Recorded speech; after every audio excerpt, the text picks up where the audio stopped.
I just wanted to say something before I move on. See, you guys are in your, at the threshold of the dreams that you want to achieve. Please sit down, it's going to be slightly longer. And you guys are going to actually determine how the environment around you is going to progress along with you. You must know that at no point in your life is something impossible. At no point.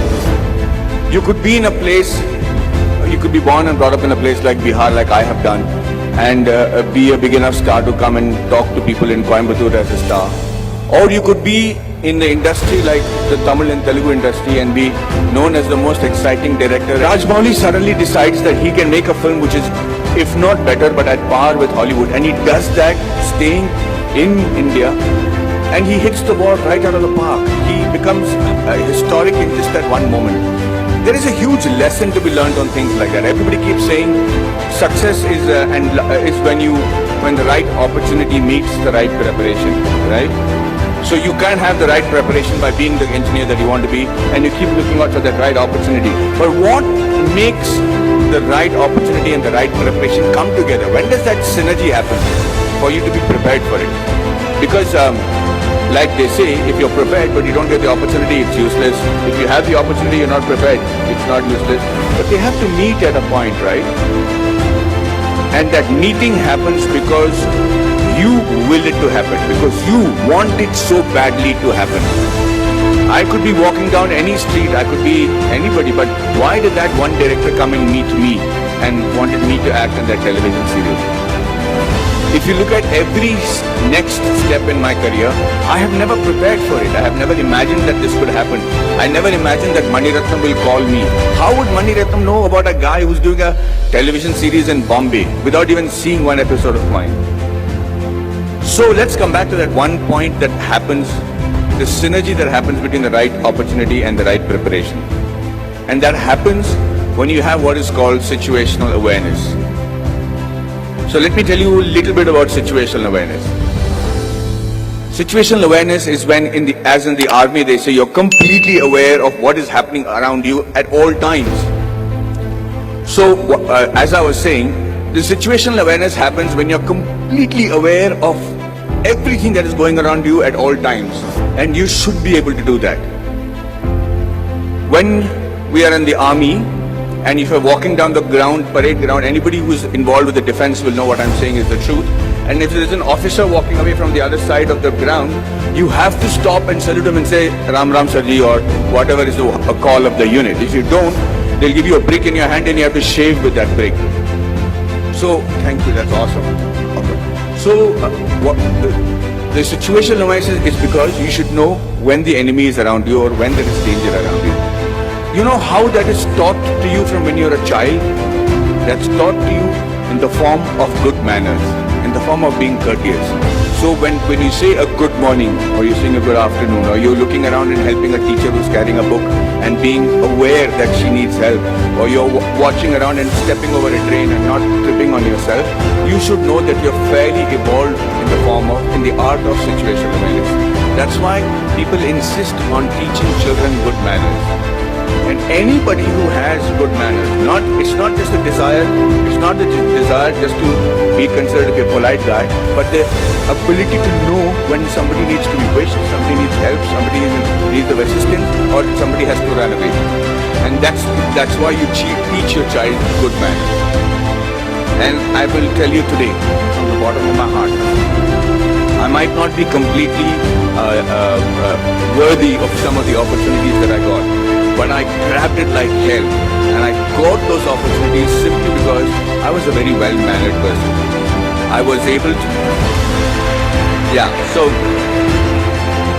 and with that manner, with the way you walk, with your gait, the kind of words that you use, it's very common to use normal language when you're friends and everything, but most people don't even have a vocabulary.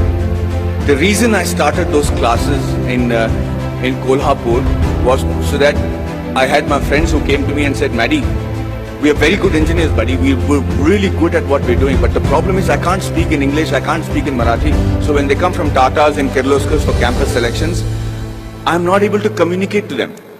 They don't even observe a Kolhapuri boy wearing a terracotta pant and a shirt and wearing chappals, and don't even consider that he could be a good engineer. So when I said the fault lies with you guys, is you have to break the clutter. Nobody's going to come and say, hey, you know what, maybe you're a good engineer, let me give you a shot. You have to be noticed in that very first instant. And for two reasons. One is that either you should know what is a good profession for you. If you're not able to make an impression, then quickly change it. This is not the be all and end all. The engineering or whichever subject that you choose to major in when you're in college does not literally have to be your lifelong profession. But give it a shot. At least know if that is a profession that you really want to pursue and excel in, because that's the only way you'll survive, is if you excel in it. If you excel in it to such an extent that you think, sleep, dream, eat, breathe that particular job. And I do that with acting. And I'm telling you, I do not know what else. I would have been a really bad soldier because I think I'm a really good actor. I'm involved completely, 100% of the time. I'm doing research. If I have free time, I'm going to YouTube and finding out what is a different method of acting. I just do that with a passion. If you're not doing that for your profession, know that you're in a secondary profession. Know that you're doing something which the Lord has not made you to achieve glory in. So you have to give it that shot. Now, what I'm trying to tell you is that Kolhapuri friends of mine who then came to me and I said, okay, let's try and see if we can change that. So at 5 o'clock in the morning, they would come to my room, we'll go to the terrace, and I started teaching them how to present themselves in the interview. Things that I had the good fortune of doing because I had many interviews and many group discussions to attend. And then I started with basic things on how to shake hands, how to look somebody in the eye and speak. How do you introduce yourself? How do you shake hands with a lady as opposed to a man? How do you speak on a phone? What is dining table etiquettes? What's telephone etiquettes? When do you use a shrimp fork or a salad fork or a people might think I don't require that. I'm never going to work on those things. I'm doing my father's business. But you never know. That is the preparation that you make to make that quantum leap in your careers. These are basic things. You have to know that. You have to know how to dress correctly. You have to know if you have body odor. You have to know whether you're spitting on people's face and how to stop it when you're speaking. If you don't do these things, ladies and gentlemen, you will be in an average life, doing an average job and living an average life. Having said that, I'm not saying that is wrong. That could be your calling. My father is very happy living that sort of a life because they don't live in extremes. But if you have a passion and if you have a desire to be exceptional, if you have a desire to be seen apart from the crowd, then this is the bare minimum thing you should do. So when these guys went for the interview the next time in Kolhapur, I made it a point to call the Tatas and say, hey, you know what is wrong? Because I am from Jamshedpur, from the Tata Steel town. I knew the officers, I knew the senior gentlemen. I said, sir, you know, these friends of mine are extraordinary engineers. The mere reason why you're not taking them is because they don't know how to present themselves in English.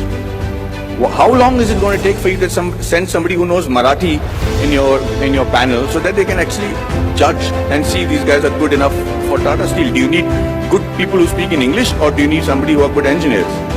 And he agreed. He actually sent people from Maharashtra, and for the first time in the history of Kolhapur, we had 5 guys getting into Tata Steel and Kirlosters. And I just wanted to say that I'm not taking credit for it. I just felt bad because it is just a small 3-day push that they required to achieve that. So when they were interviewed, they said 4 years of learning engineering one side and those 3 days with Maddie, we became engineers and successful today because of those 3 days. And what I am teaching you is nothing extraordinary. It is simple stuff. It's the norm. It's the way of the world. So yes, we are all radicals here. I mean, you guys are very awesome students. You're sitting there quietly listening to me. We used to make a ruckus if somebody came to give a speech. But the idea is that you have to connect to the audiences that you're speaking to. Public speaking and group discussion skills can be taught in 15 minutes. I used to challenge my students that I should say, I will hold each and every one of your attention for 15 minutes because I will say such relevant stuff that you will be forced to pay attention to me. And that's how you make an impression. That's how you break the clutter. That's how you get seen in this world, and that's how you can achieve glory for yourself.